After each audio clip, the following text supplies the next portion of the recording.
Bienvenue dans notre nouveau numéro de Jeune Africa.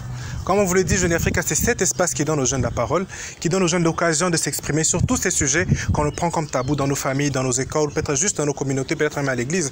Alors dans Jeune Africa, tous les jeunes ont la chance de s'exprimer et de parler de leurs problèmes et de ceux qui veulent que ça change en fait, qui change en RDC ou peut-être partout dans le monde et tout. Alors aujourd'hui, je serai seul. Je ne serai pas avec mon partenaire Orphée Moubak et moi c'est Victor Bougériri. Salut Orphée, j'espère que tu vas bien. Orphée est en déplacement, mais j'espère où il est, qu'il va nous suivre et tout. Alors pour cette émission, on va essayer de sortir les gens d'une certaine confusion sur certains termes, comme la K-pop, comme les MSM, qui est en français HSH, mais je vais vous expliquer juste après, et sur le gay.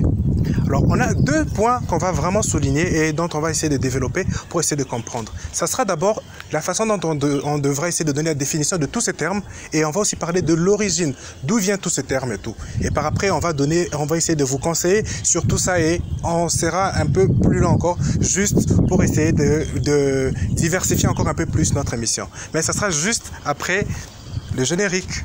Jeune Africa.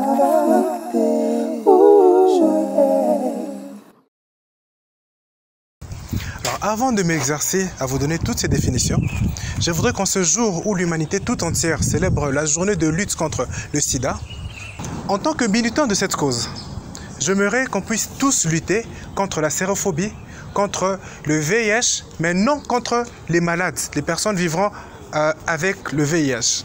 Car toutes ces inégalités entravent la solution efficace de prévention et de traitement sur le VIH. Il est important de retenir que le VIH n'arrête pas la vie. Non aux inégalités sociales.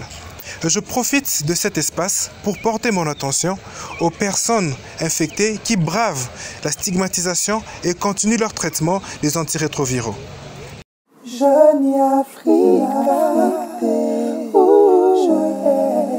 Alors revenons à nos moutons.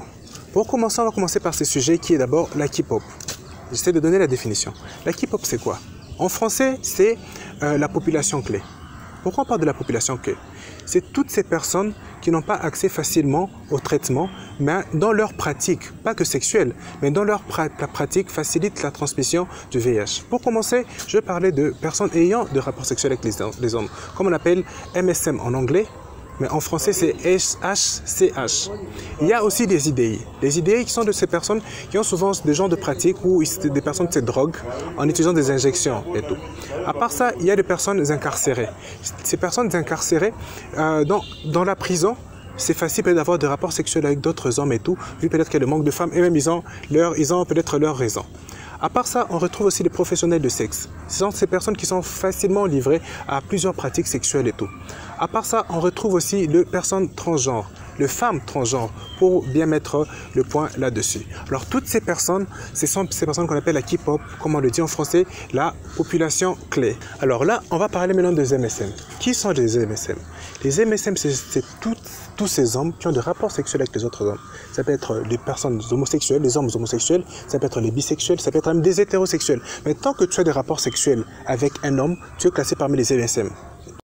Alors là, on va parler maintenant de gay, ce qui est différent des MSM. En quoi il y a cette différence? Quand on parle des MSM, ça se limite rien qu'au rapport sexuel. Tandis qu'en parlant de gay, on voit plus. Ça va dans les sentiments. Il y a cette attirance physique, il y a ces sentiments, on peut tomber amoureux, un homme qui tombe amoureux d'un autre homme et tout. Donc, et c'est aussi assez diversifié parce que ça peut être, il y a les transgenres, les femmes transgenres, comme on le dit, et il y a juste des personnes cisgenres et tout, mais qui ont de rapports sexuels et qui ont des sentiments pour des personnes de même sexe. Et ça va même plus loin, parce qu'à nos jours, on trouve dans des pays où il y a des gays qui se marient et qui fondent même des familles. Donc là, on s'est mis plus qu'au sexe, mais ça va plus loin que ça. Alors j'espère que, après toutes ces définitions, qu'à l'avenir, vous saurez faire plus de différences. Mais juste après, on va revenir pour parler de l'historique de tous ces termes et de toutes ces appellations. Mais ça sera juste après le jingle. Pour lutter contre le VIH/SIDA, Génésis met à la disposition des jeunes gens les services de dépistage volontaire pour connaître son état sérologique, la PrEP, la prise en charge des infections sexuellement transmissibles, la distribution de préservatifs et lubrifiants, une seule adresse, 323 Biabou Ouest, dans la commune de Bandalunga, quartier Abdullah, non loin de l'église de Mangembo. Nos équipes sont là pour vous servir. Ce terme population clé, comme on le dit, la K-pop est venue d'où? C'était pour mettre fin à cette stigmatisation qui existait déjà. Toutes ces organisations de lutte contre le VIH-Sida est venu pour essayer de créer peut-être une certaine appellation pour ces personnes vivant avec le VIH, mais dont la transmission était plus facile et plus courante que certaines autres personnes, mais en même temps qui n'avaient pas accès à certains soins que certaines autres personnes avaient, comme par exemple chez les hétéros et tout. On s'est rendu compte que ces personnes méritaient d'avoir plus de traitements et on devait mettre plus le point sur ces personnes parce que c'était facile pour ces personnes d'être contaminées et tout. Alors c'est un terme qui est venu pour essayer aussi d'enlever cette appellation, ce terme que les gens utilisaient avant comme population vulnérable ou bien population à risque. C'est un mot qui est plus approprié pour ne pas vexer toutes ces personnes. Alors pour vous rappeler de la définition qu'on a parlé sur la K-pop, essayez de revoir notre définition et vous allez comprendre mieux d'où vient aussi son origine. Alors, parlons de MSM. Dans notre terme en français, c'est HSH.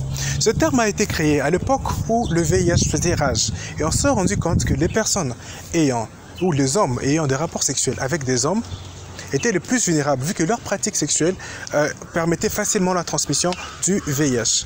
Alors, ça ne se limite pas qu'aux homosexuels, mais ça va plus loin. Par exemple, il y a dans des prisons, on retrouve des hommes qui ont des rapports sexuels avec des hommes sans pour autant être homosexuels. Alors c'est là que le Fonds mondial de lutte contre le VIH-Sida a créé ces termes pour essayer de sensibiliser les personnes et d'essayer de créer peut-être certains ONG, bien certaines structures qui peuvent donner des soins plus facilement et plus rapidement aux personnes aux hommes ayant des rapports sexuels avec les hommes. Jeune Afrique, Parce que vous avez bien compris toutes ces différences et vous avez vu, je vous ai parlé aussi de l'historique de ces deux termes. Mais pourquoi je vous ai parlé de ça? Certaines personnes doivent se poser la question. Avant tout, c'est pour essayer de faire d'abord cette grande différence pour ne pas léser certaines personnes en fait. Pourquoi?